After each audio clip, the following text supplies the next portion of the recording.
आज हम particle in A one dimensional potential box के बारे में डिस्कस करेंगे।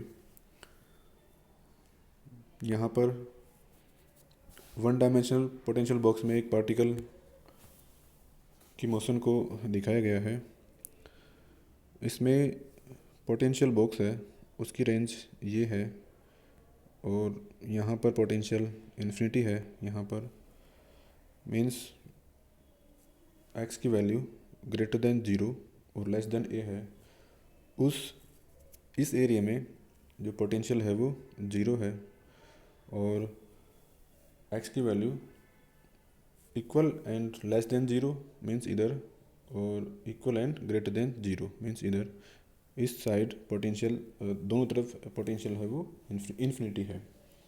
मीन्स पार्टिकल इस बॉक्स में ही मोशन करने के लिए फ्री है और इसकी जो पोटेंशियल एनर्जी है वो इस पोटेंशियल बॉक्स के सरफेस पर यहाँ पर ज़ीरो है, V x equals to zero है। यहाँ पर दोनों तरफ x इक्वल्स टू ज़ीरो और x इक्वल्स टू ए, दोनों तरफ V x equals to infinity होने का मीनिंग ये है कि यहाँ पर इनफाइनाइट हाई पोटेंशियल वॉल्स है और ये वॉल्स इस पोटेंशियल बॉक्स की है जो कि पूरी तरह से परफेक्टली रिजिड और इम्पेनेट्रेबल है। मीन्स इनको पेनेट्रेट नहीं किया जा सकता, पार्टिकल की एनर्जी चाहे कितनी भी हो। इस रीजन में जो ज़ीरो से एक्स मीन्स ये रीजन, इस बॉक्स के अंदर यहाँ पर पोटेंशियल एनर्जी ज़ीरो है पार्टिकल की। मीन्स पार्टिकल एक फ्री पार्टिकल की तरह बिहेव करेगा इस एरिया में। जब x इक्वल्स टू ए और x इक्वल्स टू ज़ीरो है तो इस केस में जो पोटेंशियल एनर्जी है वो बढ़ती है। मीन्स इनफाइनाइट पोटेंशियल एनर्जी हो जाती है इन दीवारों पर। तो जब पार्टिकल इन वॉल्स की तरफ मूव होता है तो उस पर एक वेरी स्ट्रॉन्ग फोर्स अप्लाई होता है और उससे पार्टिकल की मोशन रिवर्स हो जाती है। तो हम ये कह सकते हैं कि पार्टिकल की एनर्जी चाहे कितनी भी हो, पार्टिकल इन लिमिट्स के बियॉन्ड नहीं जा सकता। Means x greater than zero और x लेस देन ज़ीरो, इन रीजन्स में जो वेव फंक्शन है वो हमेशा ज़ीरो होगा।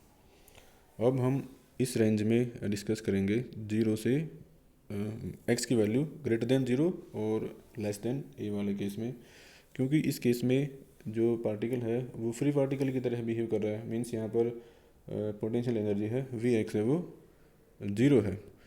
तो उस केस में इसकी जो श्रोडिंगर इक्वेशन है उसको हम इस तरह दिखा सकते हैं।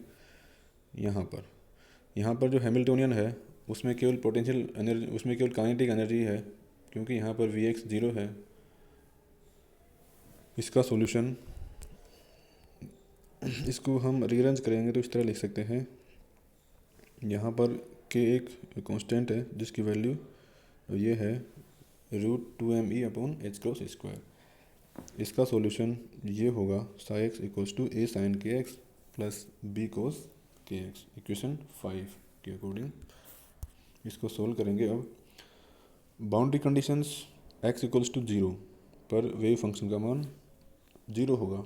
हमने देखा था अभी कि जो बॉक्स है उसकी बाउंड्री पर means x equals to zero पर जो पोटेंशियल है वो इनफाइनाइट है। मीन्स वहाँ पर वेव फंक्शन ज़ीरो होगा।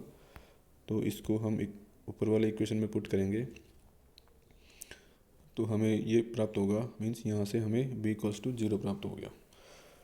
तो फाइनली हमें psi x equals to A sine के एक्स प्राप्त हो गया। अब boundary condition x equals to A पर, यहाँ पर भी जो साई एक्स है, साई ए है वो ज़ीरो होगा और इस केस में हम इक्वेशन 6 को इक्वेशन 7 से हम रिप्रेजेंट कर सकते हैं। Zero equals to A sine k a, ये कंडीशन होगी। अब ये कंडीशन तब ही हो सकती है जब के ए की वैल्यू n पाई के इक्वल हो। यहाँ पर n equals to 1 2 3 4 and so on हो सकता है। Means k equals to n pi upon a हो सकता है। अब इस इक्वेशन को, जो के की इक्वेशन थी, इक्वेशन 4, उसमें पुट करेंगे तो हमें इक्वेशन 9 प्राप्त होगी। E equals to n square pi square h cross square upon 2m a²। अब हम जो कांस्टेंट है ए, उसकी वैल्यू नॉर्मलाइजेशन कंडीशन का यूज करके निकालेंगे। तो वेव फंक्शन को नॉर्मलाइज करने की जो कंडीशन है वो ये है। यहाँ पर वेव फंक्शन की वैल्यू पुट करेंगे। वेव फंक्शन है हमारे पास psi x equals to A sine के एक्स। इसको यहाँ पुट करेंगे तो हमारे पास ये इक्वेशन आएगी। फाइनली इसको सोल्व करेंगे तो हमें ये प्राप्त होगी, और यहाँ से हम जो ए है उसकी वैल्यू √2/a निकाल सकते हैं। ए की वैल्यू और जो के की वैल्यू है उसको हम इक्वेशन 10 में पुट करेंगे। इक्वेशन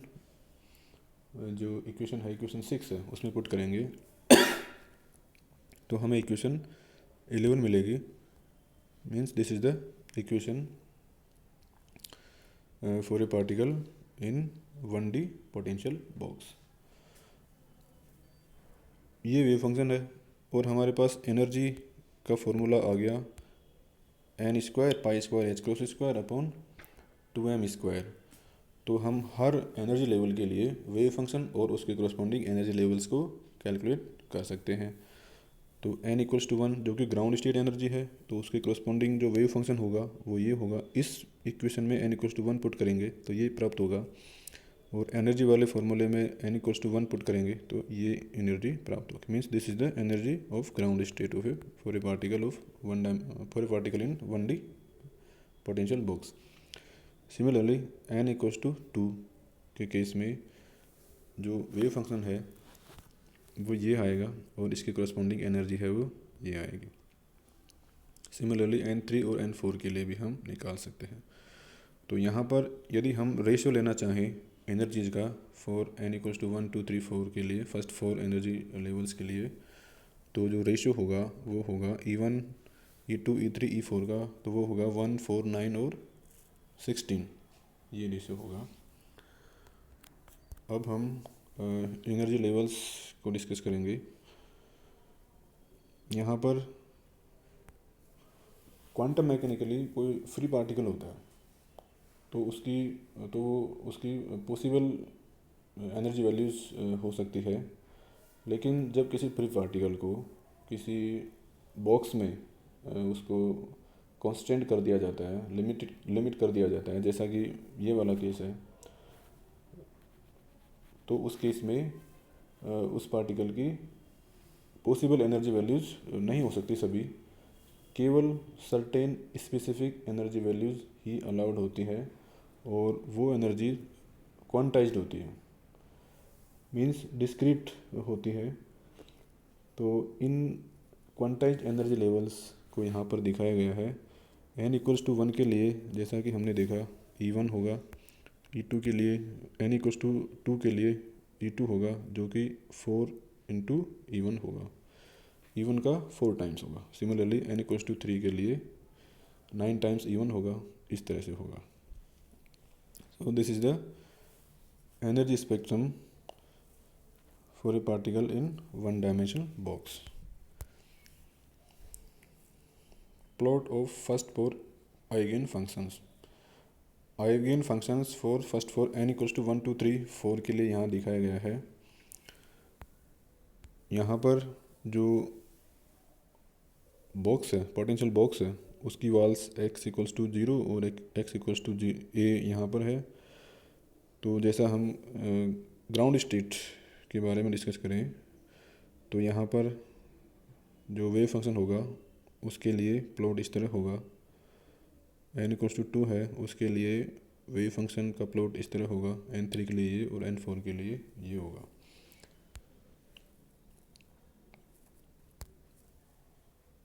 इसमें फर्स्ट 3 प्रोबेबिलिटी डेंसिटीज़ को दिखाया गया है।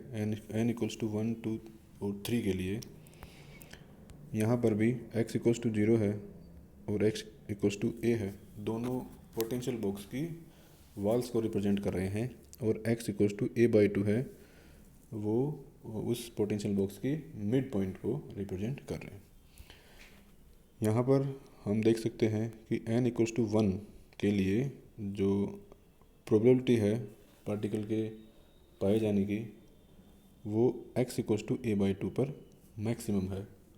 Means for n equals to 1 the probability of finding the particle in a small range dx in the middle of box means at x equals to a/2 is maximum।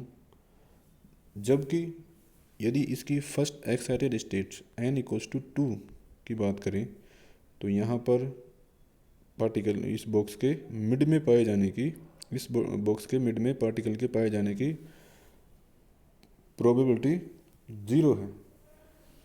ये results classical जो result है उनसे अलग है, उनसे differ है। Classically जो particle है वो उसकी इस पूरे बॉक्स में पाए जाने की जो प्रोबेबिलिटी है वो सेम होती है। तो यहाँ पर हम देख सकते हैं कि जो कि क्लासिकली पार्टिकल यदि किसी बॉक्स में कन्फाइंड है तो उसकी जो ग्राउंड स्टेट एनर्जी है वो 0 हो सकती है। मीन्स क्लासिकली पार्टिकल की ग्राउंड स्टेट एनर्जी 0 है, तो इसका मीनिंग ये है कि पार्टिकल क्लासिकली रेस्ट पर हो सकता है, बट क्वांटम मैकेनिकली जो ग्राउंड स्टेट एनर्जी है पार्टिकल की वो 0 नहीं होती है। और जैसा कि हमने यहाँ देखा E1 इक्वल्स टू h²/8ma² भी इसको लिख सकते हैं। क्लासिकली यहाँ पर ग्राउंड स्टेट एनर्जी है वो 0 दिखाई गई है। मीन्स इस वाले केस में जो हाइजेनबर्ग का अनसर्टेनिटी प्रिंसिपल है वो भी वायलेट हो जाता है। क्लासिकली यदि पार्टिकल किसी बॉक्स में कन्फाइंड होता है तो उसकी एनर्जी कंटिन्यूसली वेरी होती है। मीन्स उसकी जो एनर्जी है वो कंटिन्यूस फॉर्म में होती है, बट क्वांटम मैकेनिक्स में एनर्जी लेवल्स है वो डिस्क्रीट होते हैं, क्वांटाइज्ड होते हैं, और उनकी एनर्जी है वो E1, 4E1, 9E1, 16E1 होती है। मीन्स जो 0 पॉइंट एनर्जी है, ग्राउंड स्टेट एनर्जी है, उसका 4, 9, 16 एंड सो ऑन ये मल्टीपल होता है। Thank you.